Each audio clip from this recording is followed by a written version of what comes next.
So what are the common things that today's great leaders are doing, and specifically what language is common between them? That's what I'm going to talk about just briefly today. Um, and look, I mean, I'll throw a couple of specific terms and phrases out there, but I think generally the key to the great language that I'm seeing is that it demonstrates real care. There are lots of phrases that resonate around, the leaders who really, really deeply care and connect through that care to the people who they are responsible for leading. And yeah, to go back to her again, I think Jacinda Ardern is really the masterclass in this at the moment. It's so sincere, it's so genuine, and it's so impactful, because I think there really is that demonstration of heart on sleeve, I care about you, and that comes through incredibly strongly in all of her messages. After that, I think it's commitment. That there is a lot of language being used around commitment, versus sort of instruction, and that change, or that designation, I think, is significant.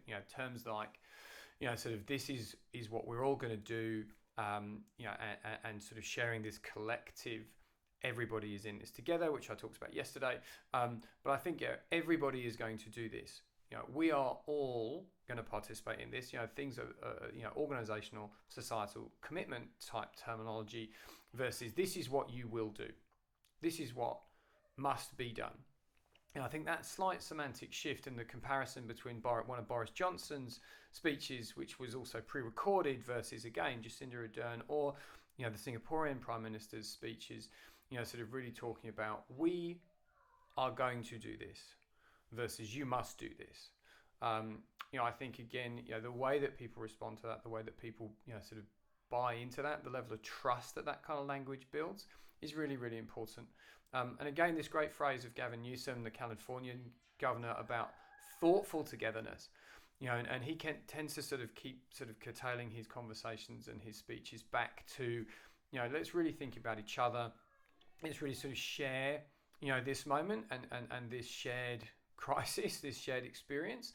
And again, that's really sort of conveying and using language, which is very much about, I'm, sort of with you. This is a collective journey. I'm here to convey and provide support and give you as much information as transparently as I can. And transparency is also operative in this whole experience. As much information as you have, shared as effectively and transparently as possible and as frequently as possible. And if I give an example of, sort of a corporate client of mine, he's continuing to have twice daily catch-ups with all his direct reports, and then his direct reports now themselves are having twice daily catch-ups with their whole team, and the sequence of information as it moves, from APAC MD down through to the individual Asian countries, including Australia, and then down into their teams, is seamless, and the information is encouraged to be passed completely and candidly and not to hold anything back. And again, I think that's what we're seeing from Newsom, from Ardern, and from Li Xing Long. It's that this is the information we have, do with it as you will, this is what we will do together, and we'll see you next time for the next interval, which will be short. The next update after a very short interval. So I think, again, if you're an organizational leader right now, connect with your people, use as much empathetic language as you can, be prepared to really use and show emotion, as you're communicating, and be as transparent and as frequent as possible with that communication. Thanks for your time and attention. I'll see you tomorrow.